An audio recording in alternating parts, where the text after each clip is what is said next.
हालांकि ये नाम बदलना इतना आसान है क्या कि कुछ भी कर लिया, कुछ भी लिख लिया और ये क्या चल जाता है।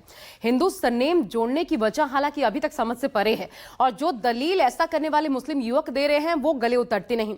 सच सामने आना बाकी है, लेकिन क्या क्या हुआ है हम आपको दिखाते हैं और उसके बाद इस पूरे मुद्दे की जो कानूनी पहलू है उसकी भी बात करेंगे। देखिए, 25 परिवारों ने अब तक हिंदू सरनेम, ये जो डेहरी गांव है जौनपुर में पड़ता है, अपना हिंदू सरनेम जोड़ लिया है। टाइटल दुबे, तिवारी, पांडे, शुक्ला, इस तरीके के तमाम टाइटल्स जो हैं वो जोड़ लिए हैं ब्राह्मण और क्षत्रियों के।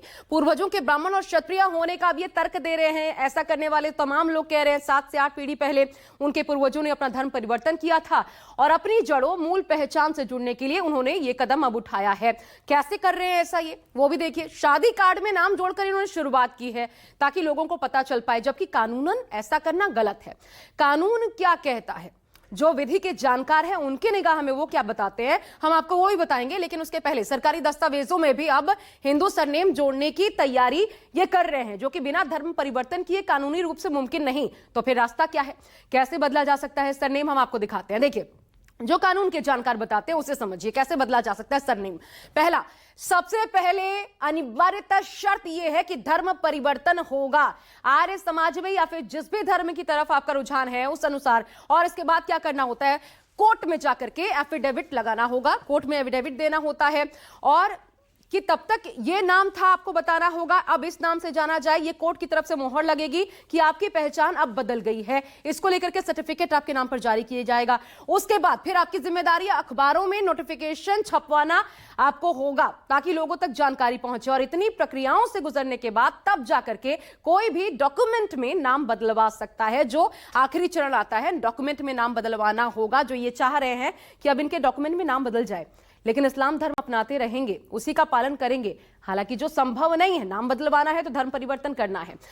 तो अगर ऐसी बदलती है आपकी पहचान, आप शादी के कार्ड पर क्या छाप रहे हैं या खुद को क्या बता रहे हैं, इससे कोई फर्क नहीं पड़ता। इसलिए जौनपुर में जो कुछ हो रहा है वो समझ से परे नजर आता है। लेकिन सवाल यह भी उठता है कि क्या ये किसी डर की वजह से है, किसी साजिश का हिस्सा है, या फिर किसी लालच में आकर ये युवा ऐसा कर रहे हैं। देखिए,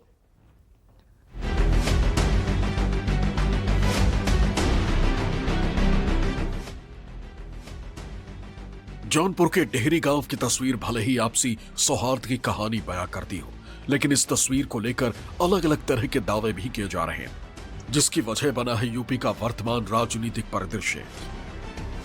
और इसमें सबसे ऊपर आता है संभल में मस्जिद के सर्वे के दौरान हुई हिंसा। मस्जिद में सर्वे के दौरान भड़की हिंसा ने न सिर्फ यूपी बल्कि पूरे देश को हिलाकर रख दिया। भले ही संभल में हिंसा की आग बुझ गई हो, लेकिन उसके बाद लगातार हो रही कार्रवाई ने विपक्ष को सरकार के खिलाफ एक बड़ा मुद्दा दे दिया, और वो मुद्दा है अल्पसंख्यकों पर अत्याचार का मुद्दा।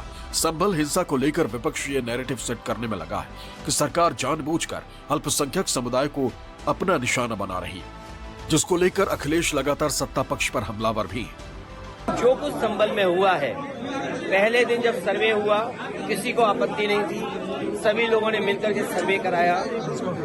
आखिरकार दोबारा सर्वे क्यों करने का मन बनाया प्रशासन ने, दोबारा बनाया। और जब जा रहा था सर्वे की टीम में तो बीजेपी के कार्यकर्ता क्यों गए? ये पूरा का पूरा प्रशासन और सरकार का कराया हुआ झगड़ा है।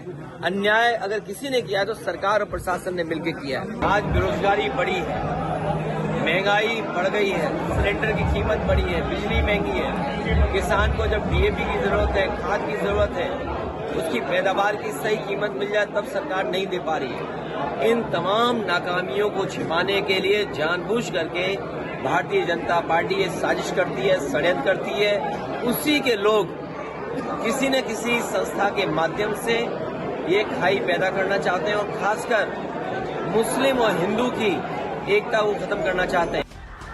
उधर संभल हिंसा के बाद सीएम योगी आदित्यनाथ के बयान का भी विपक्ष अल्पसंख्यक के खिलाफ बता रहा है। 500 वर्ष पहले बाबर के एक सिपह सालार ने जो काम अयोध्या में किया था, जो काम संभल में किया था और जो काम आज बांग्लादेश के अंदर हो रहा है, तीनों की प्रकृति, तीनों का डीएनए एक जैसा है। यूपी के वर्तमान राजनीतिक हालातों पर गौर करें तो पिछले कुछ सालों में यूपी में अल्पसंख्यकों पर कार्रवाई लगातार बढ़ी है, जिसका आरोप विपक्ष लगातार सत्ता पक्ष पर लगाता रहा है और जिसे लेकर अखिलेश लगातार बीजेपी को अल्पसंख्यक विरोधी करार देने में जुटे। केवल विकास के दुश्मन नहीं हैं, ये अल्पसंख्यकों के भी दुश्मन हैं। और ये बात मैं इसलिए कहता हूं अल्पसंख्यकों के दुश्मन, जिस समय ये सरकार में आए, पूरे दिल्ली की लोकसभा में और उत्तर प्रदेश की विधानसभा में बैठने के लिए एंग्लो इंडियन लोगों के लिए रिजर्वेशन था। उस रिजर्वेशन को अगर किसी ने खत्म किया है तो ये भारतीय जनता पार्टी ने है। दरअसल पिछले 7 से 8 सालों में यूपी में बुलडोजर एक्शन का खौफ भी खूब देखने को मिला। यूपी की सियासत में बुलडोजर बीजेपी के लिए जीत का प्रतीक माना गया। इसी चिन्ह के सहारे बीजेपी अपने लॉ एंड ऑर्डर का पुरजोर प्रचार करती है। ये वो फैक्टर है जिसने सीएम योगी आदित्यनाथ को पूरे देश में बुलडोजर वाले बाबा की पहचान दिलाई। देश के अंदर कहीं दंगा होता है, उत्तर प्रदेश पीएसी के जवानों को बुलाया जाता है दंगाइयों को कायदे से ठुकाई करने के लिए, और दंगा शांत हो जाता है। और दंगा जब शांत होता है तो वहां की जनता जनार्दन कह पाती है कि पीएसी तो आई है, थोड़ा योगी जी बुलडोजर भी भेज देते ना तो इन दंगाइयों को ठीक कर देते। उत्तर प्रदेश का बुलडोजर जब चलता है, अच्छे माफियाओं की गर्मी शांत कर देता है। हालांकि उनके इस मॉडल के खिलाफ अखिलेश लगातार ये आरोप लगाते रहे कि बीजेपी का बुलडोजर सिर्फ अल्पसंख्यकों को निशाना बनाता है। और जब कोर्ट ने बुलडोजर एक्शन पर रोक लगाई तो अखिलेश ने इसका स्वागत किया, बुलडोजर कार्रवाई को अन्याय का प्रतीक करार दिया।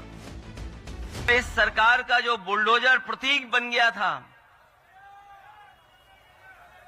उसके खिलाफ जो सुप्रीम कोर्ट का फैसला आया है सरकार के खिलाफ, उसका धन्यवाद देता हूं, बधाई देता हूं। जो घर तोड़ना जानते हैं उनसे क्या उम्मीद करोगे आप? जो घर तोड़ने में सेकंड न लेते हो उनसे क्या उम्मीद करते हो? दरअसल जौनपुर में जो कुछ हो रहा है उसके पीछे भले ही उनका यह कहना है कि हिंदू मुस्लिम सौहार्द के लिए ऐसा कर रहे हैं, सरनेम लगाने से समाज में भाईचारे का संदेश जाएगा और आपसी समरसता बढ़ेगी, लेकिन इसके पीछे तरह तरह के दावे भी सामने आ रहे हैं। आखिर इसके पीछे और क्या हो सकता है, हमने इसकी पड़ताल करने की कोशिश की। जो तर्क दिया जा रहा है उस पर नजर डालते हैं और सच्चाई देखिए। एनआरसी सीएए का दरअसल ये डर तो नहीं, एनआरसी या सीएए की जब जब बात होती है मुसलमानों के डर की बात होती है। विपक्ष कहता रहा है सीएए और उसके बाद देश भर में एनआरसी का संकलन मुसलमानों पर विपरीत प्रभाव डालेगा। तो क्या ये वही डर है जिसकी वजह से नाम के आगे दुबे, चौबे, तिवारी ऐसे तमाम सरनेम जोड़े जा रहे हैं? जवाब नहीं मिल पाया है। दूसरा आपको दिखाते हैं। आप जानते हैं क्या हुआ था कांवड़ यात्रा के दौरान?